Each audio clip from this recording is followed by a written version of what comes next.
Hello friends, welcome to Padma Suresh kitchen. ముందుగా అందరికీ అక్షయ తృతీయ శుభాకాంక్షలు. ఈ అక్షయ తృతీయ రోజున నేను ఏం కొన్నాను, ఏం రెసిపీ చేశానో చూపిస్తాను రండి. కల్లుప్పు కొన్నానండి. ఏమిటి గోల్డ్ కదా కొంటారు అనుకుంటున్నారా? గోల్డ్ కొనకపోయినా ఈరోజు కల్లుప్పు కొనుక్కొని మనం దేవుడి దగ్గర పెట్టి దీన్ని ఈరోజు స్టోర్ చేసి పెట్టుకుంటే మనకు లక్ష్మీదేవి అనుగ్రహము కలుగుతుందండి. అలాగే ఈరోజు పూజ చేసుకొని ప్రసాదంగా చక్కెర పొంగల్ చేశానండి. చక్కెర పొంగల్ కోసం 1 కప్పు రేషన్ బియ్యము తీసుకున్నానండి. రేషన్ బియ్యం అయితే పొంగల్ బాగా వస్తుందండి. హాఫ్ కప్పు పెసరపప్పు, 2 స్పూన్లు సగ్గుబియ్యము వేసుకొని దీన్ని బాగా వాష్ చేసుకొని పెట్టుకోవాలండి. వాష్ చేసిన తర్వాత వాటర్ పోసి ఒక 15 నిమిషాలు నానబెట్టాలి. నానబెట్టడం వల్ల మనకు పొంగల్ బాగా వస్తుంది. నెక్స్ట్ దీనికోసం 1/2 లీటర్ పాలు, 250 గ్రామ్స్ తురిమిన బెల్లం, కొంచెం జీడిపప్పు, కిస్మిస్, యాలక్కాయ, నెయ్యి అండి. స్టవ్ ఆన్ చేసుకొని పాలు పెట్టుకొని పాలు కాగిన తర్వాత మనం పెట్టుకున్న పెసరపప్పు, బియ్యం, సగ్గుబియ్యాన్ని ఇందులో వేసుకొని బాగా ఉడకనియాలండి. ఇది ఉడికే లోపల మనం బెల్లాన్ని కరగపెట్టుకుందాం. ఎందుకంటే బెల్లాన్ని ఎందుకు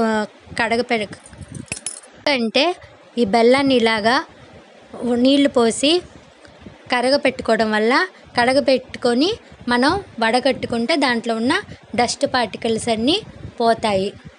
ఎక్కువసేపు అవసరం లేదండి. బెల్లం వేసుకొని ఆ బెల్లం అంతా కరిగే వరకు మనం కరిగిస్తే చాలు. ఇలా ఇది కరిగిన తర్వాత చల్లారే వరకు పక్కన పెట్టుకోవాలి. నెక్స్ట్ ఇప్పుడు పొంగలు ఉడికిందేమో చూద్దాం. పొంగలు ఇప్పుడు కొంచెం ఉడికిన తర్వాత మనం దంచిన యాలక్కాయల పొడిని ఇందులో యాడ్ చేసుకోవాలి. యాలక్కాయల పొడి వేసి బాగా కలుపుకోవాలి. నెక్స్ట్ మనం ఈ చల్లారిన బెల్లాన్ని వడకట్టుకోవాలి. ఈ వడకట్టిన బెల్లం సిరపుని ఈ పొంగల్లో మనం యాడ్ చేసుకోవాలి.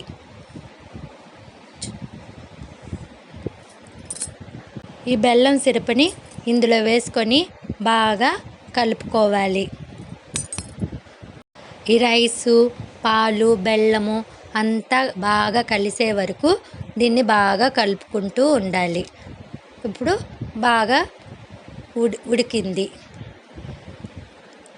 ఈ పొంగల్ వచ్చి కొంతమంది కుక్కర్లో కూడా చేసుకుంటారు, కానీ నేను వచ్చి ఇలా తనిగా చేస్తేనే పొంగల్ చాలా టేస్ట్గా ఉంటుంది. స్పూను నెయ్యి యాడ్ చేసుకొని ఈలో ఒక 2 స్పూన్ల నెయ్యి వేసుకొని మనం జీడిపప్పుని, కిస్మిస్ని బాగా వేపుకోవాలి. ఈ వేపిన దాన్ని మనం బాగా వేగిన తర్వాత దీన్ని మనం పొంగల్లో యాడ్ చేసుకోవాలి. ఈ జీడిపప్పు, కిస్మిస్ బాగా బ్రౌన్ కలర్లో వచ్చేదాకా మనం వేపిన దీన్ని మనం పొంగల్ మీద యాడ్ చేసుకోవాలి. అంతే అండి, టేస్టీ అయిన పొంగల్ రెడీ అండి. ఈ పొంగల్ వచ్చి ఆంధ్ర స్పెషల్ అండి. ఇది మా అమ్మ దగ్గర నేర్చుకున్నాను. చాలా బాగుంటుంది. వీడియో మీకు నచ్చితే లైక్ చేయండి, షేర్ చేయండి, సబ్స్క్రైబ్ మై ఛానల్. పక్కనే ఉన్న బెల్ ఐకాన్ని ప్రెస్ చేయండి. థ్యాంక్ యూ అండి.